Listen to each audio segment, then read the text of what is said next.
Hello everyone, welcome to EduTap. I'm Tanushree. So a very good morning to all of you. Good afternoon actually, 12 baj gaye. So we are going to start our yet another session of ARD current affairs.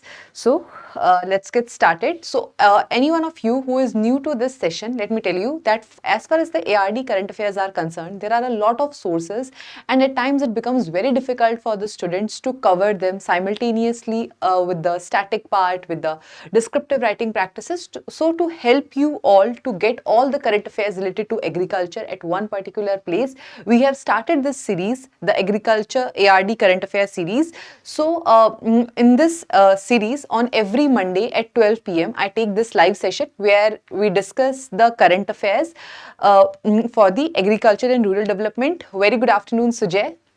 Now, as far as topics for today's class are concerned, so we are going to discuss Seed Village Program, Bharat Dal Initiative, Oeko-Tex certification, sorry if I'm pronouncing the name wrong, then Agriculture Pest and Farmer Distress Index. Okay?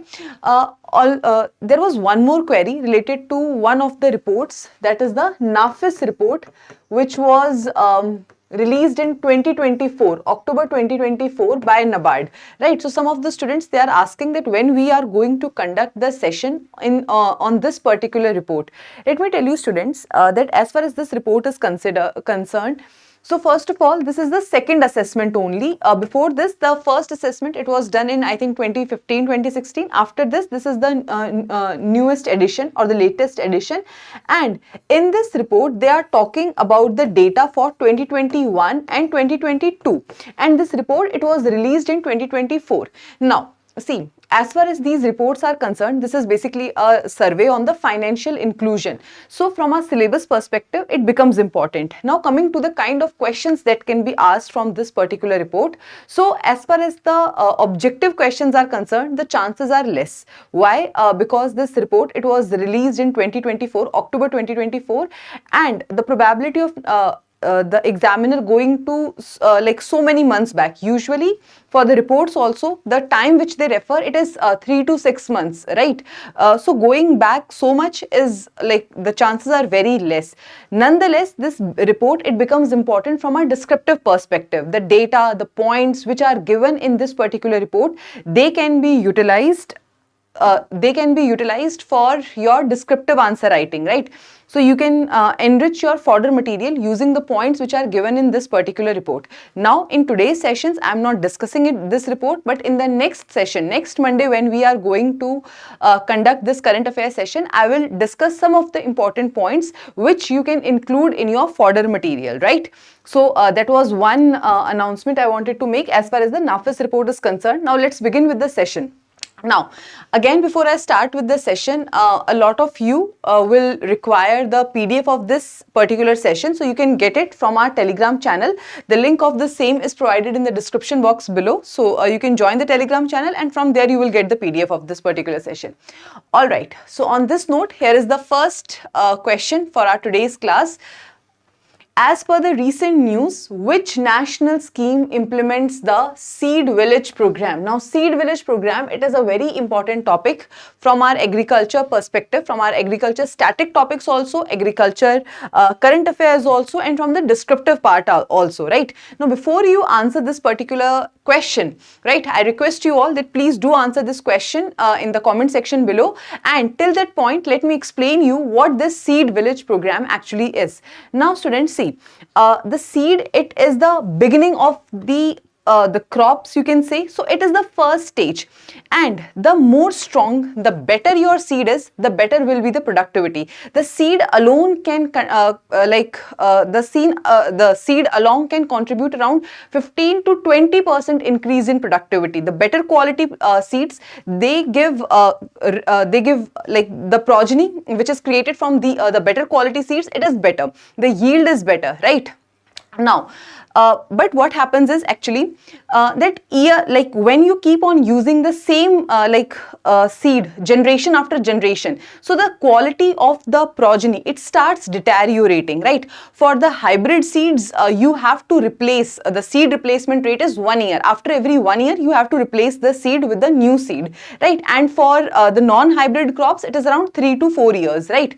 but the demand and the supply gap is there as far as these seeds and their supply is concerned. Now, to make sure that the supply of better quality seeds is ensured, so that the productivity of the agriculture can be ensured, the government, it is running this seed village program. Under this seed village program, particular areas are chosen, particular farmers are chosen, and their land, it is used solely for the purpose of creating good quality seeds, right? So that is essentially the summary as far as the seed village program is concerned. Now the question is asking under which scheme this program is being implemented, right? So Sujay Patil has said the answer is option number A. Let me reveal you. So the correct answer is yes, of course, option number A, National Food Security Mission, right? So this seed village program, it is being implemented under the National Food Security Mission, right? Now let's move towards the second question. Which new pulses have been added under the Bharat Dal initiative? Again, I would request you to please answer this question. Till that time, I am explaining you what is the Bharat Dal initiative. See, students, to make sure that, okay, even before I explain you that, you must have seen that the prices of dal or the pulses, they at certain points in the year, they increase a lot, right? They the inflation, the rise in the price which we see in the in that of the pulses, it increases a lot. Now to make sure that there remains a stability in the pulse market, in the pulse prices, because pulses, they are a part of our staple food, right? There is a price stabilization fund. Under this price stabilization fund, the government, it maintains the stock of certain important pulses like the chana dal, masoor dal, right? The tur dal, right? All this is maintained under this price stabilization fund. As a part of this, like to further the same initiative, the Bharat Dal initiative was launched, and under this Bharat Dal initiative, the government it tries to provide the consumers, the dals, the pulses at a subsidized price, right? So till now, under this Bharat Dal initiative, it was the chana dal which was being supplied. And let me tell you one more thing here. This Bharat Dal brand, it emerged as the largest selling brand, right? The sale of this particular brand, this particular product, it was like huge. So it was a great success on government's part. Now they have expanded the domain. They have included 2 more pulses as far as this initiative is concerned, and the question is asking which 2 pulses are those, right? Now a lot of you, Akash is saying option number B. Shalini is also saying option number B. Sujay is saying 50-50. Sujay, please mention in which 2 options you are facing this 50-50. Okay, let me reveal you what is the correct answer. So the correct answer here is yes, option number B, moong dal and masoor dal, right? So to make sure that the consumers, they are getting these pulses at a subsidized price, now under this Bharat Dal initiative, along with the chana dal, moong dal and masoor dal, they too have been incorporated, right? They too have been included in this particular initiative. All right. Now let us move towards the third question.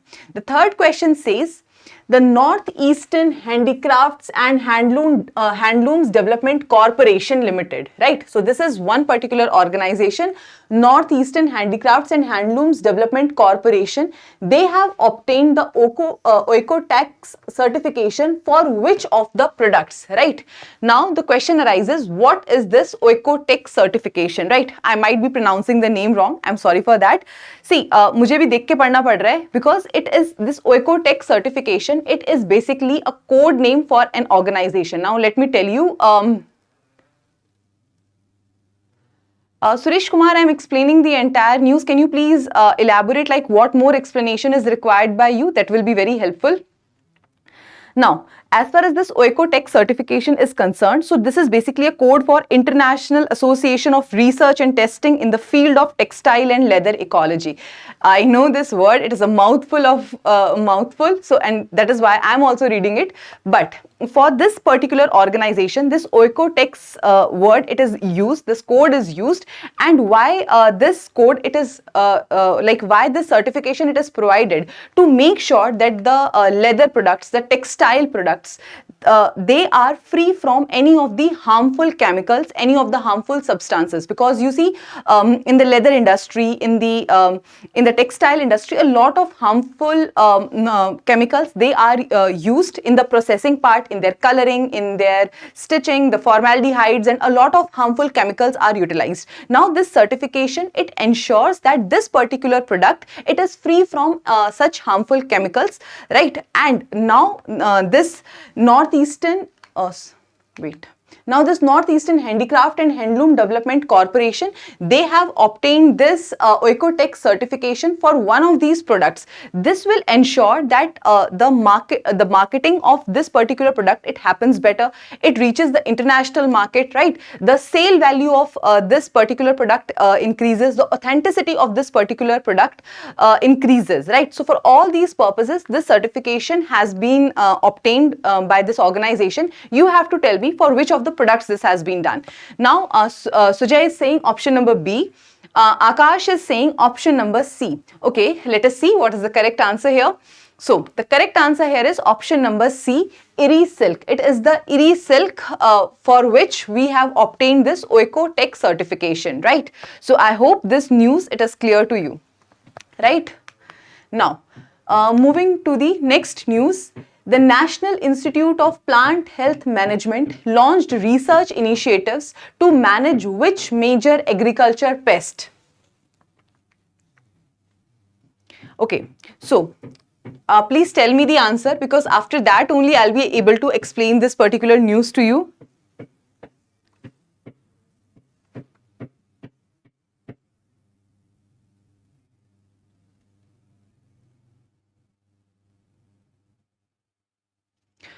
Okay, Suresh, I will incorporate your input for sure. Thank you so much for giving me this input. Okay, let me reveal the correct answer here. So the correct answer here is option number B, maize fall armyworm. ठीक है? So basically यहाँ पर क्या चीज़ है कि maize fall armyworm, it is a kind of moth which infects our maize crops, right? It destroys them. Now to make sure that the crops, they are prevented from it, and to make sure that this prevention, it is done in a biological manner by using the other organisms, the National Institute for Plant Health Management, they have launched an initiative, and under this initiative, they are going to use the Nomore relay. Okay? What is this? This is basically a insect infecting fungus. It is a kind of fungus which will infect this particular fall armyworm. Okay? This maize fall armyworm, it will infect them and it will destroy them, thus preventing the crops. Okay? So this is the entire news here. So nothing like in depth. So basically this particular organization, they have launched a research initiative for the biological control of maize fall armyworm using the Nomore relay. This seems very important because the diseases, they are being asked in the NABARD grade exam. So this news, it becomes important. Now let's move towards the last topic for our today's session. What is the primary purpose of the farmer distress index recently mentioned in the news, right? So what is this Farmers Distress Index? So basically the Central Research Institute for Dryland Agriculture, it is a part of the ICAR, Indian Council of Agriculture Research. So this institute, it has launched this Farmers Distress Index. It basically talks about the pre-warning signs. Okay, so it basically talks about the pre-warning signs and the distress signs which are noticed in the agriculture sectors for the farmers, so that the stakeholders, they can become aware of this particular about these particular indicators, these particular distress signs, and they can take proactive measures, right? So you have to sorry, I have explained you the entire news here. So the correct answer here is option number B, to predict and forewarn the stakeholders about the agrarian stress, right? So that the distress, it is quantitatively and qualitatively measured, and so that a rational and a data-based, informed decision, informed policy making can happen as far as the agriculture sector is concerned. So these were all the news as far as our today's session is concerned. I hope this session was helpful to you. And as far as the PDF is concerned, so you can get it on our Telegram channel, right? So on this note, I am ending this session here. Thank you so much, and I wish you all the very best for your preparation.